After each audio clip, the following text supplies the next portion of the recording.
नमस्ते मित्रांनो, तू ही रे माझा मित्र या मालिकेच्या होणाऱ्या आजच्या फुल एपिसोडमध्ये आपल्याला असं पाहायला मिळणार आहे की आजच्या कार्यक्रमाची सुरुवातच मामीपासून होते. मामी ही आजीला म्हणत असते की काय काय आता ईश्वरी आणि अर्णवच्या आयुष्यामध्ये वाढून ठेवले देवच जाणे. एक झालं की एक संकट सात्विक फॅशनसाठी उभं राहते. एवढी मोठी रक्कम कसं काय अर्णव उभा करणार आणि त्या देशमुखबाईच्या तावडीतून कसं काय सात्विक फॅशन वाचवणार, असं सगळं काही इकडे मामी आजीला बोलत असते. त्याच वेळेस आजी म्हणते, हो ना, मला तरी सगळं काही अवघडच वाटायला लागलं आहे. माझ्या सात्विकाच्या आत्म्याला वरती काय वाटत असेल देव जाणे. त्याच वेळेस मामी मुद्दामून आजीला असं बोलते की अर्णवने काय केलं पाहिजे की सौदामिनी देशमुखला जाऊन भेटलं पाहिजे. कितीही झालं तरी लावण्य तिची मुलगी आहे. त्यावेळेस आजी म्हणते, कशासाठी भेटायचं, काही गरज नाही. त्यावेळेस मामी म्हणते, लावण्य तिची मुलगी आहे आणि लावण्याबरोबर जे काही झालं आहे ते तिला मान्य नसणारच ना. पण अर्णव जर तिला जाऊन भेटला, तिच्याशी तडजोड केली तर नक्कीच सौदामिनी काहीतरी करेल आणि ती सात्विक फॅशनवरचा ताबा सोडेल. त्याच वेळेस लगेच तिथं अर्णव आणि ईश्वरी येतात. त्यावेळेस अर्णव म्हणतो, काही गरज नाही मामी तडजोड करण्याची. त्यावेळेस ईश्वरीसुद्धा बोलते, देवाने आपल्याला नवा मार्ग दिला आहे, त्यामुळे आता त्या सौदामीसमोर काही तडजोड नाही आहे, गरज नाही आपल्याला तडजोड करण्याची. त्या क्षणी लगेचच आजी म्हणते, नेमकं काही नवा मार्ग मिळाला आहे तुम्हाला. त्यावेळेस ईश्वरी म्हणते, थांबा आजी, आधी सर्वांना येऊ द्या तर. असं म्हणत ईश्वरी घरातील सगळ्या व्यक्तींना आवाज देते. नमूताई, आकाश भाऊजी, अंजलीताई आणि मामा हे सगळ्यांना ती तिथे बोलवते आणि म्हणते की हे बघा, माझ्याकडे पॉम्पलेट आहे, फूड आणि फॅशनची स्पर्धा आहे आणि याच्यामध्ये आम्ही दोघंसुद्धा पार्टिसिपेट होणार आहोत.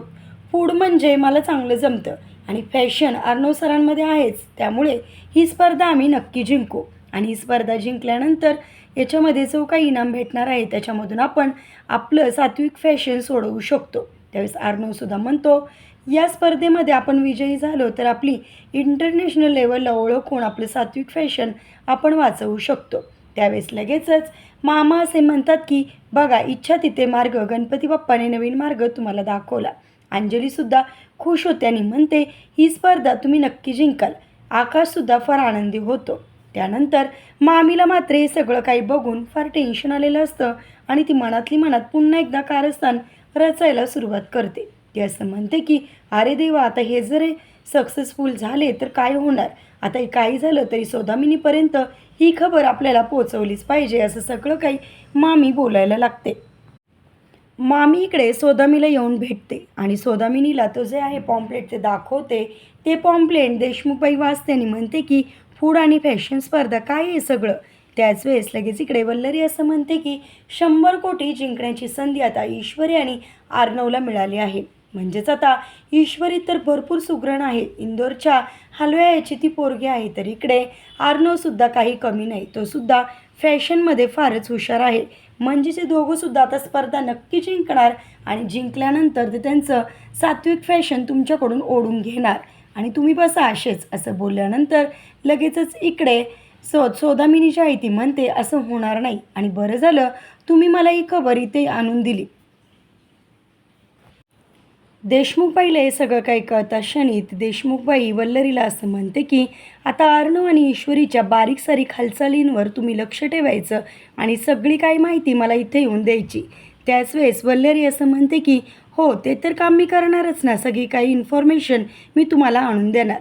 त्यावेळेस इकडे सौदामिनी असं म्हणते की अर्णव आणि ईश्वरी फार हुशार आहेत, त्यांचा जो काही प्लॅन आहे तो तुम्हाला सगळं काही ते सांगणार नाही, त्यासाठी तुम्हाला त्यांचा विश्वास जिंकावा लागेल आणि तेव्हाच तुम्हाला त्यांचं सगळं काही प्लॅन आहे तो कळेल. त्याच वेळेस इकडे लगेच वल्लरी असं म्हणते की हो, ते मी करणार आणि सगळं काही तुम्हाला इथे येऊन मी सांगणार आणि काही झालं तरी आपल्याला ही स्पर्धा त्या दोघांनाही जिंकून द्यायचं नाही, असं सौदामिनी वल्लरीला बोलते आणि म्हणते, चला तर मग आता लागा कामाला. असं म्हटल्यानंतर मामीसुद्धा आता तिथून निघून जाते. त्यानंतर मामी निघून गेल्यानंतर देशमुखबाई विचार करते आणि म्हणते की काही झालं तरीसुद्धा मला ही स्पर्धा अर्णव आणि ईश्वरीला जिंकून द्यायची नाही, सात्विक फॅशन मला त्यांना पुन्हा द्यायचं नाही, असं सगळं काही इकडे सौदामिनी बोलत असते. फूड आणि फॅशन या स्पर्धेमध्ये कसं काही जिंकायचे यासाठी घरातील सगळे व्यक्ती विचार करत असतात. त्यावेळेस अर्णव अंजलीताईला म्हणतो की आपलं प्रोफाईल व्यवस्थित पाठव आणि आपलं सगळं काही जे काही नावं आहे त्याच्यामध्ये व्यवस्थित मेन्शन कर. त्याच वेळेस मामा लगे आकाशला असं म्हणतो की या ज्या स्पर्धेसाठी आहे त्याच्यासाठी काही नियम तर असतील ना, ते तरी सांगा मला. त्यावेळेस सगळेच जे काही नियम आहेत ते नियम आकाश सगळ्यांना सांगतो आणि त्यावेळेस ईश्वरी स्पर्धा कशी जिंकायची त्याविषयी सगळं काही नियोजन करून बोलते. त्या क्षणी लगेचच इकडे आर्नव असं म्हणतो की सारखं काही खायचं चाललंय.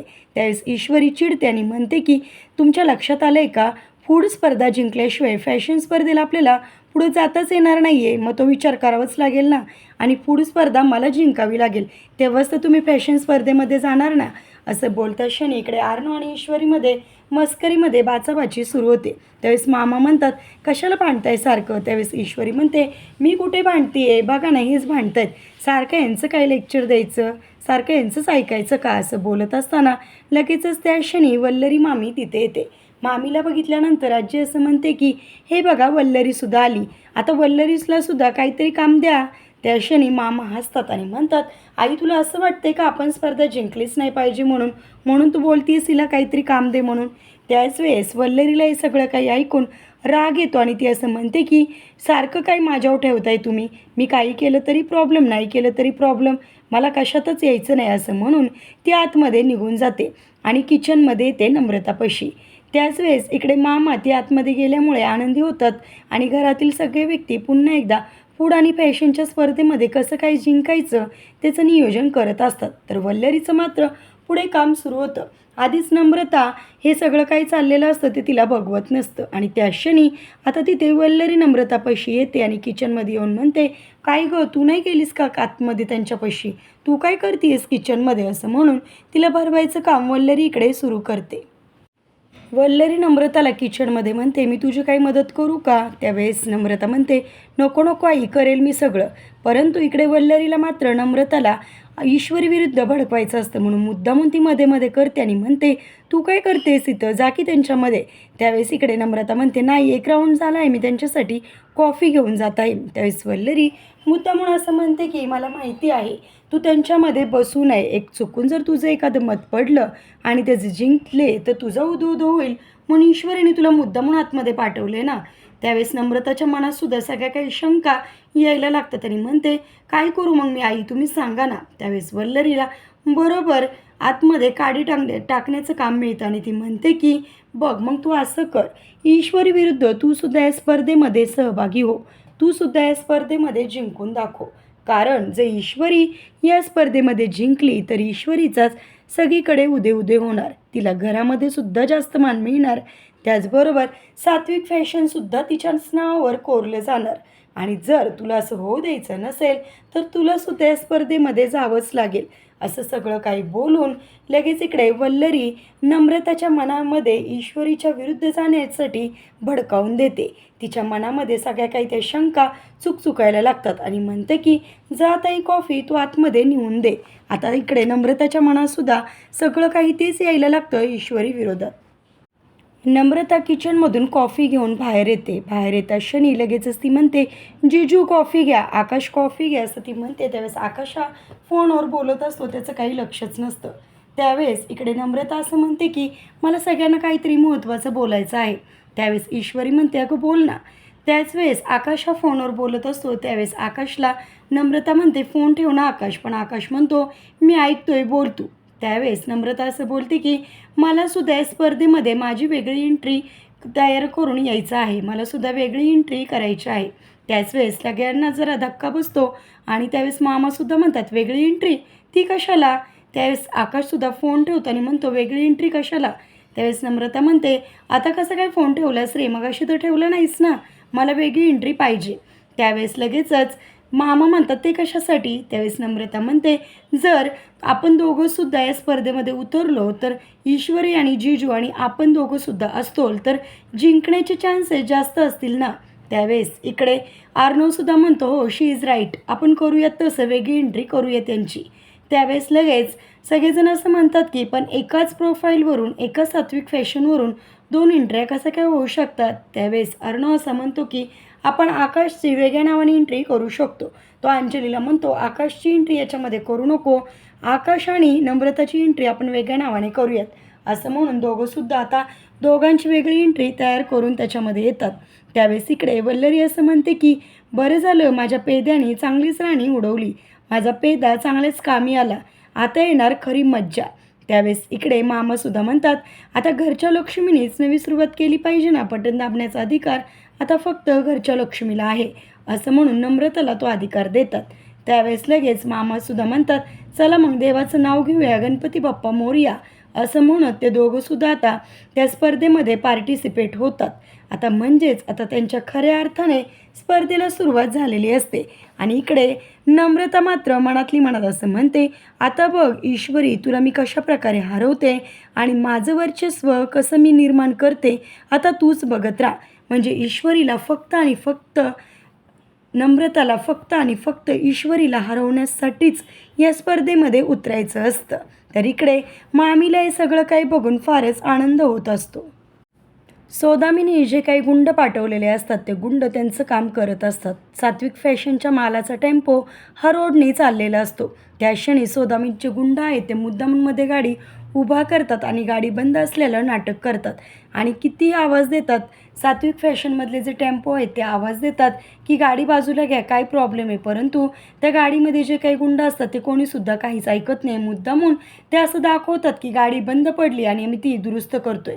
त्याच वेळेस सात्विक फॅशनमध्ये जे टेम्पोमध्ये जे माणसं असतात ते माणसं खाली उतरतात आणि खाली उतरल्यानंतर त्या जे माणसं आहेत त्यांना बाजूला घेण्याचा प्रयत्न करतात, त्यांना बोलण्याचा प्रयत्न करतात. त्यावेळेस ते गुंड त्यांच्या हातामध्ये असणाऱ्या गन वगैरे बाहेर काढतात आणि सात्विक फॅशनमधील जे टेम्पोमधले जे ड्रायव्हर असतात त्या ड्रायव्हरला बंदी करून घेऊन जातात. किडनॅपर त्यांना घेऊन गेल्यानंतर इकडे सौदामिनीचा जो माणूस आहे तो माणूस सौदामिनीला फोन लावतो आणि म्हणतो की आपलं काम झालेलं आहे, सात्विक फॅशनच्या मालाचा टेम्पो आपण जप्त केलेला आहे. त्याच वेळेस सौदामिनी म्हणते खूप छान काम केलं, आता तुम्ही काय करा त्याच्याऐवजी आपला टेम्पो पाठवा आणि आता त्या सात्विक फॅशनमध्ये जे काही माल आहे त्याच्यामध्ये हलक्या दर्जाचा माल तुम्ही द्या, जेणेकरून जो मालक आहे तो तनतन करत आर्नवच्या घरी गेला पाहिजे आणि आर्नवच्या सात्विक फॅशनचा दर्जा खाली घसरला पाहिजे. सौदामिनीचा माणूस लगेचच कामाला लागतो, फोन ठेवतो आणि हसत हसत तो टेम्पो पुढे नेतो. रात्री बेडरूममध्ये ईश्वरी आर्नवच्या जवळ येते आणि ती बोलत असते की बरं झालं आपल्याला नवा मार्ग मिळाला, काही झालं तरी सर ही स्पर्धा आपल्याला जिंकायची आहे, जी जाण एक करायची पण ही स्पर्धा जिंकायची. हे सगळं काही ईश्वरी आर्नवला बोलत असते, परंतु आर्नवचं काही लक्षच नसतं. त्यावेळेस ईश्वरी आर्नवच्या जवळ जाते आणि म्हणते सर काय झालं, मी किती बोलते तुमचं लक्षच नाही. त्यावेळेस आर्नव हा फार टेन्शनमध्ये असतो आणि म्हणतो माझ्या आईच्या नावाने आहे सात्विक फॅशन, काही झालं तरी मला हे वाचवलंच पाहिजे. त्यावेळेस ईश्वरी म्हणते काही झालं तरीसुद्धा आपल्याला ही स्पर्धा जिंकायची आहे सर, काही झालं तरी आईचं नाव आपल्याला असं जाऊ द्यायचं नाही आणि याच्यासाठी आपल्याला जी जाण एक करून मेहनत करावी लागणार आहे सर. असं म्हटल्यानंतर आर्नवला ईश्वरी बोलण्यामुळे जरासा धीर येतो आणि आर्नवसुद्धा आता पॉझिटिव्ह विचार करायला लागतो. तर इकडे आता ईश्वरीसुद्धा पॉझिटिव्ह विचार करत ही स्पर्धा कशी जिंकायची याचाच विचार करायला लागते. आता कशाप्रकारे या सगळ्या प्रकरणामध्ये ईश्वरी उभा राहणार आणि नम्रता विरुद्ध ती जिंकणार आणि त्याचबरोबर सात्विक फॅशन कशाप्रकारे जिंकणार हे पाहणेसुद्धा आता फार इंटरेस्टिंग ठरणार आहे. तसेच मालिकेच्या पुढील भागामध्ये काय घडणार आहे हे सुद्धा आम्ही तुम्हाला या एपिसोडमध्ये सांगतो. तर इकडे दुसऱ्या दिवशी सात्विक फॅशनचा जो माल ज्याला पाठवलेला असतो तो माणूस दारामध्ये येतो आणि घरामध्ये येऊन तमाशा करायला लागतो आणि म्हणतो हे काय पाठवलं आहे तुम्ही सगळे, अजिबात मला मान्य नाही. त्यावेळेस आर्नव मामा सगळेजण तिथे असतात आणि म्हणतात काय झालं हे सगळं काही तुम्हाला बोलायला. त्यावेळेस लगेचच तो मालक म्हणतो मला माहिती आहे तुमचा विश्वास बसणार नाही म्हणूनच मी हा व्हिडिओ केला आहे आणि म्हणतो हा टेम्पो तुमचाच आहे ना, हा माल तुमचाच आहे ना. तो व्हिडिओ दाखवायला लावतो, त्याच्यामध्ये सगळं काही हलका दर्जाचा माल हे सगळ्यांना पाहायला मिळतो आणि आर्नवसुद्धा विचार करतो की हे सगळं काही असं कसं काय घडलं. त्यानंतर वल्लरीला उदयकांतचा फोन आलेला असतो आणि तो वल्लरीला म्हणतो मी म्हणतो तसं केलं नाही तर तुझं सगळं कारस्थान मी सगळ्यांना सांगेल. आणि असं बोलता क्षणी इकडे वल्लरीला टेन्शन येतं. तो उदयकांतच्या मागे रमाकांत आलेला असतो आणि रमाकांत उदयकांतच्या खांद्यावर हात ठेवतो आणि म्हणतो काय चाललं आहे हे सगळं काही बघून इकडे उदयकांतला टेन्शन येतं. म्हणजेच आता रमाकांतने उदयकांतला रंगे हात पकडलेलं असतं. आता रमाकांत उदयकांतला सगळ्यांसमोर कसा आणणार आणि मामीचा सुद्धा खरा चेहरा सगळ्यांसमोर कसा आणणार हे पाहणेसुद्धा फार इंटरेस्टिंग आहे. तुम्हाला एपिसोड पाहून कसं वाटलं कमेंट करून नक्की सांगा. आणि असेच फुल आणि पुढील भाग पाहण्यासाठी आपल्याला आपल्या रंजक मराठी चॅनलला सबस्क्राईब करायला विसरू नका. धन्यवाद.